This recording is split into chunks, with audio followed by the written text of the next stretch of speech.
پر گرا دیتے۔ برادران ملت اسلام کا علی کا شیر تلوار چلاتے جا رہا ہے، چلاتے جا رہا ہے، تلوار چلاتے جا رہا ہے، یہاں تک کہ چلتے چلتے نہر فرات کی طرف آپ نے رخ موڑ لیا اور نہر فرات کی طرف تمام سب کو صاف کر دیا ہے۔ برادران ملت اسلام کا روایتوں میں آتا ہے تمام کے تمام لشکر یزید میں ہلچل مچ گئی ہے، امام کو کبھی بھی نہر فرات میں داخل نہیں ہونے دینا ہے، لیکن علی کا شیر ہے، بھلا کس کی مجال ہے جو اسے روک سکے؟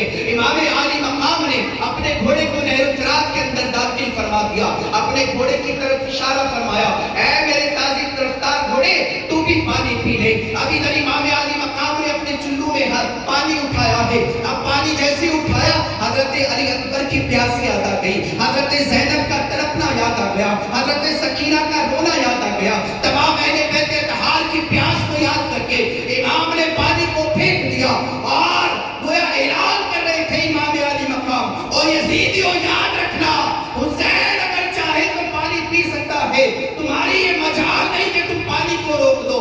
ہاں حسین کو آج پانی نہیں پینا ہے، اس لیے کیونکہ حسین آج دین کی بقا کے لیے یہاں پر کھڑا ہے، حسین دین کی آبیاری کے لیے کھڑا ہے، حسین شجر اسلام کی حفاظت کے لیے کھڑا ہے۔ آج حسین اپنے خون سے شجر اسلام کو اپنے خون سے سینچنے والا ہے، آج حسین کا خون جو ہے شجر اسلام کی جڑوں میں جو ہے بے بست ہونے والا ہے۔ برادران ملت اسلام کا روایتوں میں آتا ہے امام عالی مقام کی تلوار کا یہ عالم تھا، امام عالی مقام کی تلوار کی کاٹ کا یہ عالم تھا، جدھر سے گزرتے صفوں کی صفوں کو الٹ دیتے۔ میں نے پڑھا ہے کہ امام عالی مقام جب تلوار چلا رہے تھے تو تمام کے تمام یزیدی کوفہ کی دیواروں سے ٹکرا گئے۔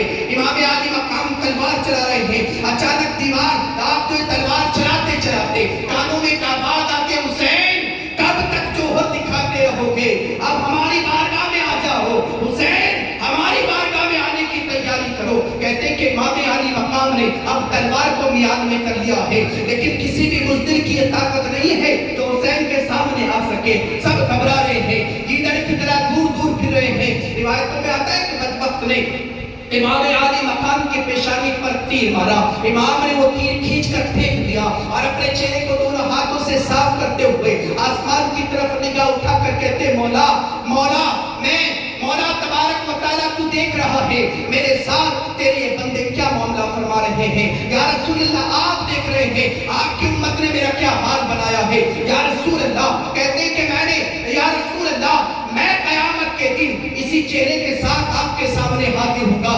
اور آپ نے تمام یزیدیوں سے کہا یزیدیوں یاد رکھنا تم نے جو آج میرے ساتھ کیا ہے، قیامت کے دن میں اسی حالت میں رب کی بارگاہ میں حاضر ہوں گا، کل رب کی بارگاہ میں فیصلہ کیا جائے گا۔ برادران ملت اسلام کا ابھی امام عالی مقام کچھ کہنا چاہتے تھے، ایک بدبخت نے امام عالی مقام کے سینے میں جو ہے بھالا گزر دیا، امام عالی مقام کے سینے پر بھالا مارا، امام کا سینہ شک ہو گیا۔ کہتے ہیں کہ امام عالی مقام کے چاروں طرف سے جو تیر برسانا شروع کر دیا۔ علی کا شیر اکیلا ہے، دور دور سے تیر برسائے جا رہے ہیں، علی کا شیر اکیلا لڑ رہا ہے۔ برادران ملت اسلام کیا جب امام عالی مقام پر وحشی تعلیم ہو گئی، گھوڑے سے زمین کی طرف تشریف لانے لگے۔ امام عالی مقام جب گھوڑے کی طرف تشریف لائے، کہتے ہیں کہ امام گھوڑے سے زمین کر وہ بنا پر لیٹ گئے۔ اب امام عالی مقام جیسے زمین پر لیٹے، اچانک شبر ملعون آتا ہے اور امام عالی مقام کے سینے پر سوار ہو جاتا ہے۔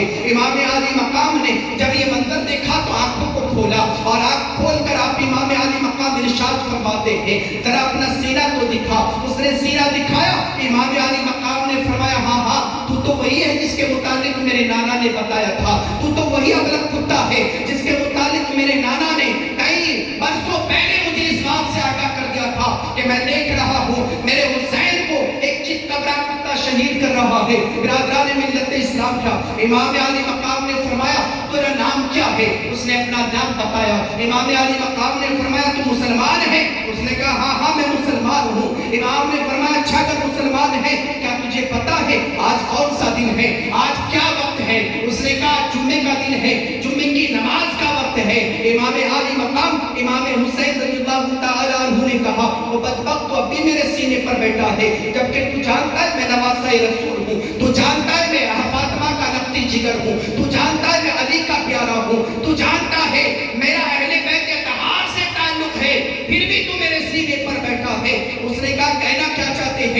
امام نے فرمایا جمعے کا دن ہے، میں چاہتا ہوں کم از کم رب کی بارگاہ میں آخری سجدہ ادا کر دوں۔ روایتوں میں آتا ہے امام عالی مقام نے سینے سے وہ ہٹ جاتا ہے اور امام نے اپنی تمام تر قوتوں سے، کیونکہ امام کا سارا جسم جو ہے چھلنی ہو چکا ہے، تیر جسم سے پار ہو چکے ہیں، دائیں بائیں ہر طرف سے تیر جو ہے امام عالی مقام کے جسم ناظرین کو چھلنی کیے ہوئے ہیں۔ امام عالی مقام جب اٹھے اور پیشانی کو سجدے کی طرف جھکانے لگے، معلق کہتا ہے کہ ہم نے دیکھا، کہتا ہے ہم نے دیکھا امام جب سجدہ کرنے لگے تمام تیر آڑے آ گئے، یعنی امام کا سر زمین پر ٹک نہیں پا رہا تھا۔ امام عالی مقام نے عذیت کے ساتھ، کرب کے ساتھ، امام نے اپنے تمام طاقت کے ساتھ، ان تمام تیروں کے ساتھ امام نے جب زور لگایا، تیر امام عالی مقام کے جسم سے ادھر سے پار ہو کر پیچھے نکل گئے۔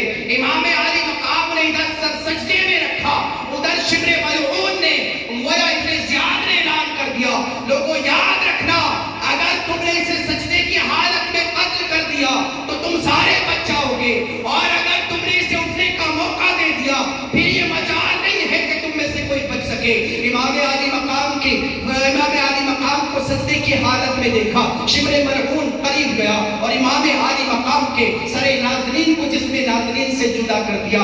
برادران ملت اسلام کا امام عالی مقام کا آخری پیغام، امام عالی مقام کا آخری پیام، میدان کربلا کا آخری پیغام کیا ہے؟ برادران ملت اسلام کا امام کا آخری سجدہ بتا رہا ہے، امام عالی مقام کا آخری سجدہ بتا رہا ہے۔ لوگوں یاد رکھنا، حسین نے اپنا نوجوان علی اکبر کیا ہے تو نماز کے لیے، حسین نے اپنا نوجوان علی اکبر شہید کیا ہے تو اپنی نماز کے لیے، میں نے اپنا بھتیجے کو رب کی بارگاہ میں قربان کیا ہے تو نماز کے لیے، ننھے علی اصغر کو اگر قربان کیا ہے تو نماز کے لیے، اور گویا نبی کی بارگاہ میں بھی عرض کرتے ہیں یا رسول اللہ، یا رسول اللہ، اور شاعر نے کہا ہے اُدو تھے سر پہ تیغ تولے، حسین سجدے میں جا کے بولے مدینے والے گواہ رہنا، نماز میری قضا نہیں ہے۔ نعرہ تکبیر